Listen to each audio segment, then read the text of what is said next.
og velkommen til Analogs Café, eller til vores Della Corte, vores kaffemaskine, som jeg lige vil give en hurtig introduktion til, så du også kender den, når du skal til at lave kaffe. Så, kaffemaskinen, tænd og sluk, den sidder her, og boileren, det er den, som styrer steameren, altså vi har sådan en steamarm her, til at stime mælk, og den skruer man op, som der tænder, for at stime. Og lige så vel har vi en hane herover, varmvandshane, til teer. Den er lidt for varm til nogle teer, det er ikke alle teer, der kan tåle de her. Den skal cirka stå på 93 grader herinde. Og det kan godt være, at det er lidt for varmt for noget. Men det er en varmvandshane, som man kan bruge til americano. Det vil sige, at man laver et shot kaffe og fylder op med vand. Så får man sort kaffe, hvis folk beder om sort kaffe. Eller også serverer vi den her på kolben. Så er der herover, der er doseringen, det vil sige, at det er bare sætte maskinen i gang til 1 shot, til 2 shot, og det her er bare at lade den køre. Den bruger man typisk til rengøring og sådan noget. Eller hvis du gerne selv vil bestemme, hvor længe vandet skal løbe gennem kaffen.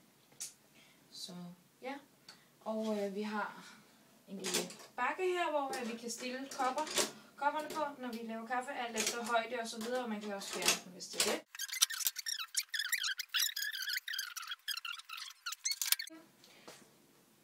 Ovenpå har vi kopvarmer, eller der kan vi sætte kopper til opvarmning, sådan så at vi undgår, at når vi serverer en kop kaffe, at kaffen når at blive kold, eller når at falde de der 5 grader eller et eller andet. Stop. 10 grader. Ja. Nej, jeg skal introducere, eller lige forklare jer om kaffekværnen. Og den er egentlig meget simpel. Her der indstiller vi, hvor fint eller groft den kværner kaffen. Og den er indstillet så, please don't. Don't touch. Don't the touch red button. Men det er, ja, så er der så, den er fuldautomatisk, det vil sige, at du sætter bare filteret ind, og så doserer den alt efter, om du har bedt den om doserer til 2 kopper, eller til 1 kop. Så du bare sætte den ind, og så doserer den ind, og så hold den ind, indtil den stopper. Hold hvad for en? Håndtaget. Okay. Cool. Og så har vi fået sådan en lille fin kost, og den skal faktisk bruges, fordi at om aftenen, når vi lukker ned, så kan man lige fjerne alt det her overskud kaffe, eller hvis man i løbet af dagen har fået rigtig meget kaffe liggende her, og så lige få det tømt ned her. Fordi så længe kaffen er tør, så er den super let at fjerne og rengøre.